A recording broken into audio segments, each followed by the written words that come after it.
Welcome to another edition of Action Figure Obsession. It's your old pal Avian and Loaded, and here we are on the Thursday of Captain America week. And as you can see, Captain America has assembled a new team of Avengers to lead into battle and to... I got nothing. I've been sitting here trying to come up with an idea for a video, and Captain America week's not coming to me yet. Now, as one rather canny observer noted yesterday, my first video yesterday, I think it was the Punisher one, seemed like I was a little uncaffeinated. I'm working on that right now, I swear to God. I only got 2 of those left in the fridge, and I'm getting a little nervous since it's only Thursday and we don't get groceries till Saturday, but been trying to make it last. I drank a lot of hot tea yesterday, but if I do sound somewhat more laid back or energy free, if you will, number one, it's like not even 6 o'clock in the morning yet. Number two, there are people sleeping in the house at the moment, including the cat. I haven't heard her making any racket in a while. This time yesterday, she was it sounded like she was tearing the house down. A little bit of the zoomies going on there, but these are some figures that are just sort of hanging out in and around my my work table here, which I used to be able to do work on before before it became, you know. These are all basically refugees from some of my other displays from the last time that I really overhauled a bunch of my displays. I have too many figures. I'll admit that to you. I will never admit that to my wife, but I will admit that to you. There are too many figures, and the problem is that I like them all. And, you know, this is a pretty good example of that. I have like 5 of these blue Deadpools, and I love them all. Why do I want to get rid of one of them? I give them all different weapons. They're all in different displays. I love blue Deadpool. Wolverine, are you kidding me? I've probably got 25 Wolverines. They're, you know, and only 2 in this costume. I only have 2 of that figure. But plus the 12-inch one way over there in the corner. Can you see him hanging out? We saw him yesterday. If you were around for the video yesterday, where I compared him to the 6-inch one to the 12-inch one. But so for the sake of this video, let's pretend that on this Captain America week Thursday, Captain America has assembled a new band of Avengers. Including Bert from Sesame Street, Wolverine from the X-Men, Ernie from Sesame Street, who evidently is acquainted with Bert in some manner. Near Ernie, at his left foot, is Jeff the Land Shark, which came with the Shikla action figure, and Shikla was a terrible action figure. She was apparently the wife of Deadpool at one point. And I can't remember if I sold that figure or just threw it in the trash, but it had no articulation, and it wasn't really very attractive looking figure. It was just not great. Blue Deadpool there. My Starman custom, Star Dash Man, not like Starman like the DC Comics character, but Star Dash Man there in the very back. That is a kit-bashed version of the Captain figure that came with the Elvis MODOK. We happen to have a Captain figure right here to show you what the one in the back actually looked like right out of the box. That was like $120 San Diego Comic-Con exclusive that the Captain figure came in, and he was just an extra. He was just an extra. The main attraction of that box set was this guy over here, the Elvis MODOK, and I bought 3 of those sets. Just for the Captain, because I like that body for kit bashing. I mean, it's just a guy in a trench coat and a cool t-shirt, and, you know, the skin tone is fairly neutral for Caucasian skin tones, so you can actually put a lot of different heads on that body, and it'll work pretty well and not look weird. But anyway, yeah, Star Dash Man there in the background, and you got a Mighty Thor kit bash. That's the 80 Years Thor head on the body from the Destroyer Eric Masterson Thor 2-pack that ended up at Ollie's for $20. I have my 80 Years Thor body has the bearded Thor head sculpt that came in that Eric Masterson 2-pack, and that one looks a lot like the artwork of Walt Simonson from the 1980s, and that is my jam. That was, boy, when that book came out, that Walt Simonson Thor run, I think, started issue 337, was it, around 1983 or 84? Boy, that changed my world. That changed my world forever. It gave me a whole new appreciation for what's possible in superhero comics. Take a look sometime at Walt Simonson's Thor run, especially the issues that he drew. He drew it for, I think, 2 or 3 years, and then Sal Buscema, I think, took over as the penciler and sort of tried to maintain the visual look of it. But when Walt Simonson was writing it and drawing it, penciling and inking it, and the lettering by John Workman, I mean, my God, that was one of the most beautiful and most compelling Marvel comics ever made. All about Thor, which... Thor historically has not always been the most compelling of characters. In the Avengers, he's usually just the muscle who talks like Shakespeare. That's about it. On the far right of your screen is, you know what, I'm going to pull him out because he kind of amuses me. I have a couple of these Venoms. I think this is the, the Monster Venom wave one, the re-release, I think, that came with a Build-A-Figure part for Monster Venom back around 2019 or so. I think that's what this body is. I could be wrong. It's the god-awful Hyperion body mold, which is not good and never was. It's doesn't articulate well, and it's not particularly well sculpted. But the head is the pork grind head, which was meant to go on this body, but was a pack-in with one of the figures in that Monster Venom Build-A-Figure wave, if I'm recalling correctly. And Pork Grind is the arch nemesis, or at least a nemesis, of Peter Porker, the Spectacular Spider-Ham. That's right, I said Peter Porker, the Spectacular Spider-Ham, who actually had his own comic book. And Pork Grind is sort of the Venom to Peter Porker's Peter Parker, if that makes sense. Now, it's crazy how good this head is, because it's such a throwaway joke that they made it, just to stick on one of your, spare Venoms if you had one, and I happen to. But look at the coloring on those teeth.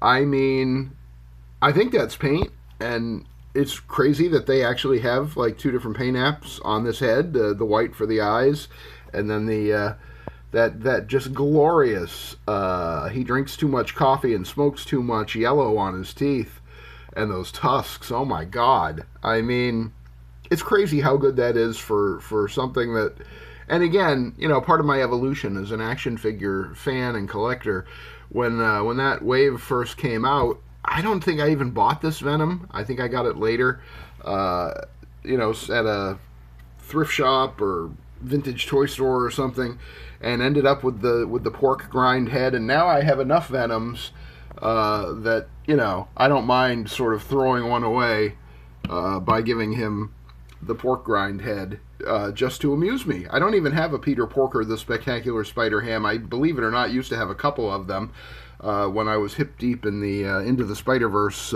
cartoon movie, animated film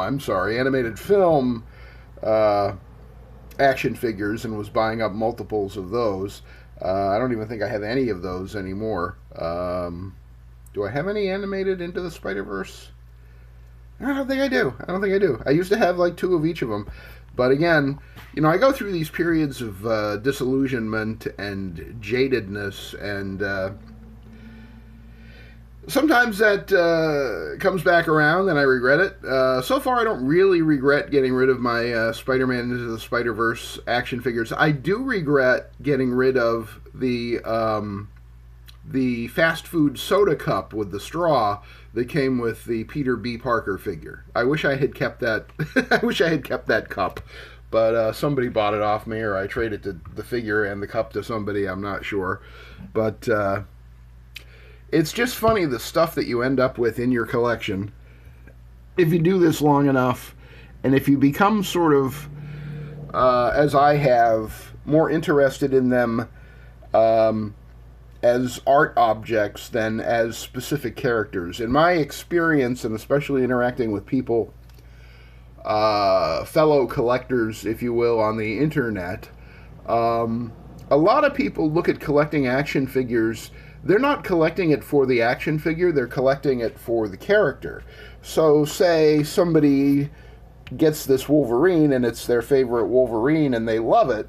Well, let's say, just for the sake of argument, that, you know, they also had this other Wolverine, and now they've got two Wolverines, and there are people who, the way they collect is, oh, I got this one, which is my favorite. I'm just going to get rid of this one. I'm either going to, you know, put it in a drawer somewhere, or put it in storage, or sell it, or trade it, or throw it in the trash, because they collect not the action figure, but the character. And I'm sure that probably for the first half or so of my action figure collecting days, or action figure collecting life, which, by the way, started around 1972. Yes, I'm very mature, one might say.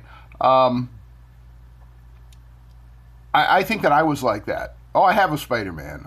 Well, no, now that I think about it, you know, looking back, the first superhero action figure line that I collected was Mego in the early and mid-'70s. The 7-inch scale figures with the cloth outfits that, in retrospect, if you've seen any of the original 1970s Megos, they were a little janky, they were a little weird looking. The cloth outfits didn't fit that well. Some of the sculpts were really strange. But there was a charm about them, and I loved them as a child. I had, I think, well over 100 of them when I turned 16 and decided I was a grown-up now and didn't need action figures anymore, and gave them all to my young nephew. I'll never forgive myself for that. I asked a Mego expert one time. I told him what I had in the 3 bins that I gave my nephew, and he told me that even loose and not in the greatest condition, that there was well over $1,000 worth of figures in those bins. And I don't even regret it because of the money, but just to give you an idea of what a great collection of Megos that I had at that time. And the thing that attracted me to the Megos as a 7, 8, 9, 10-year-old collector was the fact that they were all the same scale. Most of them were built on the same body. You had a couple of characters like the Hulk or the Thing that had their own unique sculpts. But for the most part, Mego just reused the same bodies. They had a male body, a female body, and not a whole lot of variety. But what that meant was, if you had two characters that were essentially built on the same body, and I'm looking around to see if I can come up with a really good example of this. Let's see. Yeah, for some strange reason, even though there's a ton of stuff on this table. Oh, okay, here. All right, so this Kazar is built on what's called the Vulcan body mold, because Vulcan was the first character that was built on that mold at the time that they introduced it. And I believe this Hawkeye is also on the Vulcan body mold, and you can see they're about the same height. Well, with the Megos, 99% of them probably all being on the exact same body, what that meant was that you could mix and match characters from different IPs, because Mego had the licenses for Marvel Comics, for DC Comics, they had the licenses for Star Trek, Planet of the Apes, the Dukes of Hazzard. What else? There was another one that I was thinking of. Wizard of Oz. Mego, at its height, was incredibly successful. They were the only company, apparently, that was willing to pay for those licenses and turn out these 7-inch action figures, which, for children, had wonderful playability. They were posable enough. They had the cloth outfits, so you could have some fun, making red shirts for Star Trek. I can remember doing that with I'd get extra Scotties. I mean, when I started getting Megos, when my mom started buying them for me when I was a little kid, Megos, I think, were like 79 cents at Woolworths. I wanted to say Walgreens. At Woolworths, otherwise known as the Five and Dime, you may have heard of. You know, Woolworths was kind of the discount store of the 20th century, and it was on almost every main street in the USA. And my mother did a lot of shopping there, and, for this and that, you could get just about anything at Woolworths, and if I went along with her, the chances were good that she was going to keep me quiet and behaving, with a 79-cent Mego action figure. So I might get a Star Trek figure, I might get Superman, I might get Batman, I might get Aquaman. Had him. I'm trying to think. There were so many. It was such a diverse line, but they all, like Hawkeye and Kazar here, were in the same scale, which meant that they could interact and they could meet each other. So Superman could meet Mr. Spock, and Captain America could meet Batman.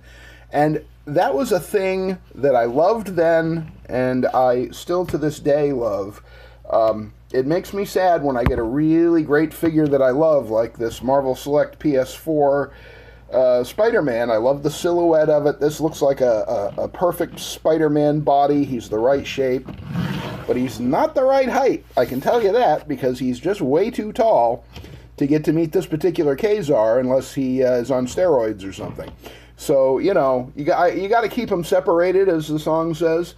So my 7-inch figures mostly are all in one display, and then my 6-inch figures, which are the focus of my 1,000-figure or so collection. Most of the guys you see before you are in the 6-inch, also known as the 1/12th scale, because if you were to pile 12 of them on top of each other, it would add up to about 6 feet. That's why it's called the 1/12 scale. Mezco actually even calls itself, their line of 6-inch figures is the Mezco 1/12 Collective, and that is a Mezco John Constantine. I took off Constantine's overcoat. He comes with this overcoat / raincoat, and it's supposed to give you like a, did I get silver paint on that? Shit, I think I did. Damn, with all my painting. Or no, it's just dust. Thank God. Whew. I could probably sell this coat on eBay for $30 right now. That's the Mezco stuff. It gets so pricey on the aftermarket, it's insane. But the thing is, I took the coat off of him because I think he looks better disheveled and with the rolled up sleeves and the shirt sticking out. The coat is great in theory, but it just doesn't sit right. It's too thick. Like the size of it is right, but the thickness of it is off. And that's a problem with a lot of clothing in the 1/12th scale. It's really hard to make it look natural. I think they pulled it off with the shirt here and the tie and the pants, but not so much. Whoa! And there goes everybody. Hey, have a drink! Have a drink, everybody. But a quick one, because not everybody fell over. He fell over twice. I guess you can take another drink. All right. What's going on here with the feet? And I'm just rambling here because I'm awake and I'm trying to absorb the caffeine. One of the interesting things about the characters falling down is I had a revelation within the last year or so that's kind of made me a little more mindful of it. Because if we take this guy to be a 1/12th scale human, that means I am a 1:1 scale human. I am a 1/1 scale human. I am the size of one human, maybe 1.5, depending on how you want to judge me. But this guy is, living in my gravitic field. What do you mean, Avian and Loaded? What do you mean? I mean that he's being subjected at his little 1/12th scale 6-inch height. He's being subjected to the gravity that us, I'm going to say 6 foot tall on average people, which I am not 6 feet tall. I was 5'11" for most of my adult life, but, as age comes in, your doctor gives you bad news and they measure your height and they're like, oh, you're not 5'11" anymore. And it hurts. It hurts deeply. I'm not going to lie. But this is nothing but digressions. I think I'll just call this nothing but digressions. But anyway, yeah, these guys are subject to 12 times the gravity of a normal human being. So that's why, it's so easy for them to fall over. I hope I didn't hurt Kazar.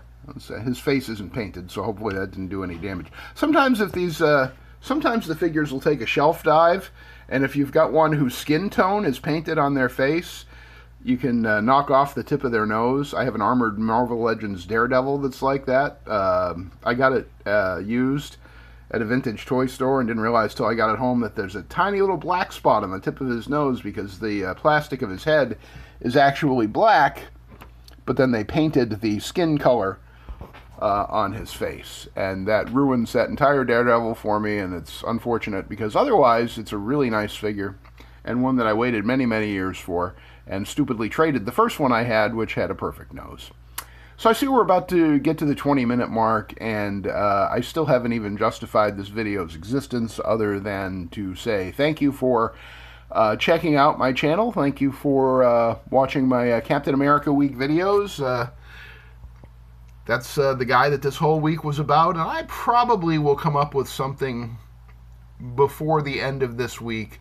One other Captain America related thing that isn't going to be totally just me rambling, but this is just sort of a pre-caffeine, sort of semi-caffeinated ramble on an early Thursday morning. I do thank you for watching and your interest in action figure obsession. I'm assuming if you're watching this, you're interested. If you like what you see here on this channel, not necessarily this video, but, you know, some of the better ones, please do like, comment, subscribe, hit the notification bell so you get updated when I do something that's actually good. And share it with your friends if you know anybody who wants to see a really weird assemblage of Avengers and X-Men and Sesame Street and Deadpool and some character that I just made up and pork grind from Peter Porker, the Spectacular Spider-Ham. That's going to do it for this one. Thanks for stopping by this action figure obsession video, and I will see you, and all of you, and even you, Frank Castle, I will see you on the next one.